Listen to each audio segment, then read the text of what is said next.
నమస్తే. So first of all నాకు support చేసిన ప్రతి పర్సన్ కి అండ్ ఈ టైంలో రాత్రి 12 వచ్చిన వాళ్ళు ప్రతి పర్సన్ కి కోటి కోటి ధన్యవాదాలు. నేను ఇప్పుడే జస్ట్ ఒక హాఫ్ అన్ అవర్ బ్యాక్ బయటికి వచ్చాను. నిజం చెప్పాలంటే ఇప్పుడు ఒక ఫ్యామిలీని కూడా నేను మాట్లాడలేదు. సో ఇక్కడ నుంచి వెళ్ళి ఫ్యామిలీతో మాట్లాడాలి. బయట ప్రపంచంలో ఏం నడుస్తుంది అది కూడా తెలుసుకోవాలి. కానీ మీ అందరికి చాలా చాలా థ్యాంక్స్. ఓకే, తర్వాత ఏదైనా క్వశ్చన్స్ ఉంటే మీరు అడగవచ్చు. ఎలిమినేషన్ కారణం ఏమి కాదు, అంటే ఒక పర్సన్ కాదు, అది చాలా కారణాలు ఉన్నాయి.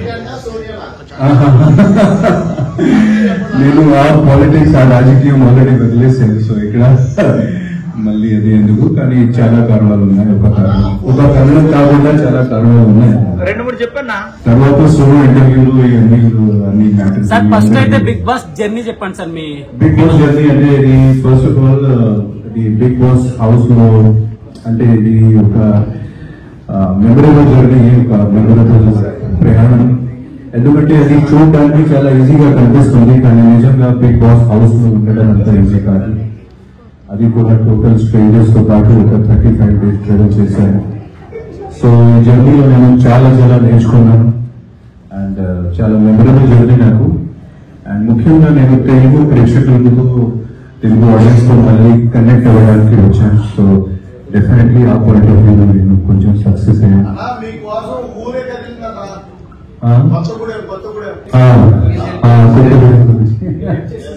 అవును, Cherupalli, Kothapalli. So mainly I wanted to connect back with Telugu audience. And నాకు యాక్టింగ్ తప్ప ఒక వేరే పర్సనాలిటీ కూడా ఉంది, అది చూపించడానికి నేను వచ్చాను. వాట్ ఈస్ ఆదిత్యం అంటే ప్రేమ, ఆదిత్యం అంటే బ్యాలెన్స్, ఆదిత్యం అంటే ఒక మనస్తత్వం, ఒక హ్యుమానిటీ, ఒక కంపాషన్ ఉన్న పర్సన్. అది చూపించడానికి నేను వచ్చాను. నాకు రాజకీయం, పాలిటిక్స్ అంత ఇష్టం లేదు. So I came for that purpose. అది నేను ప్రూవ్ చేశాను ఒక బిగ్ బాస్ హౌస్. మణికంఠ చాలా బ్రిలియంట్ పర్సన్, చాలా brilliant actor.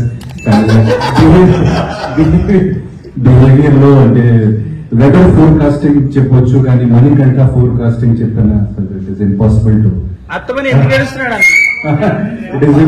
To tell Manikanta forecasting. Manikanta ఏం చేస్తారు, ఎలా చేస్తారు, ఎందుకు చేస్తారు మణికంఠ కూడా తెలియదు.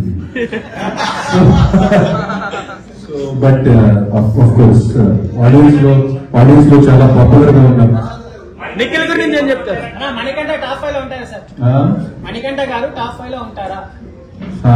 నేను అనుకున్న ప్రకారంగా audience liking Manikanta lot and definite గా I think you will go to top 5. Yashmi Manikanta ఊరికే కొట్టుకుంటున్నారు కదా సార్, ఎవరు జెన్యూన్ అనుకోవచ్చు, ఎవరు ఫేక్ అనుకోవచ్చు? అది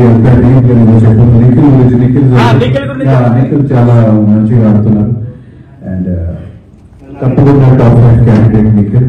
కానీ నా ఫేవరెట్ మీ అందరికీ తెలుసు, నా favourite Nabeel. So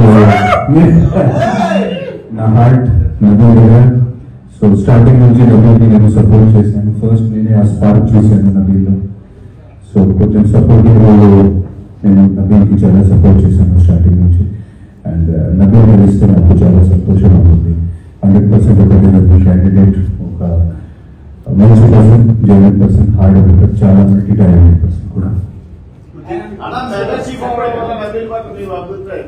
mega chief ఆ రోజు నబీల్కి అదృష్టం కొంచెం workout very lucky, lucky. But నేను చాలా హ్యాపీ ఫీల్ అయ్యాను.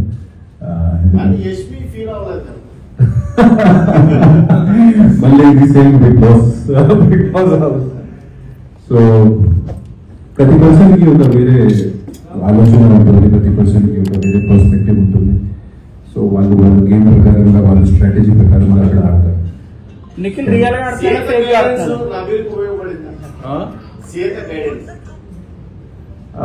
అంత గైడెన్స్ అంటే సీత గైడెన్స్ మీకు ఆ ప్రాంప్టింగ్, ఆ గ్రామర్ మెగా చీఫ్ దాంట్లో కొంచెం ఉపయోగం పడింది.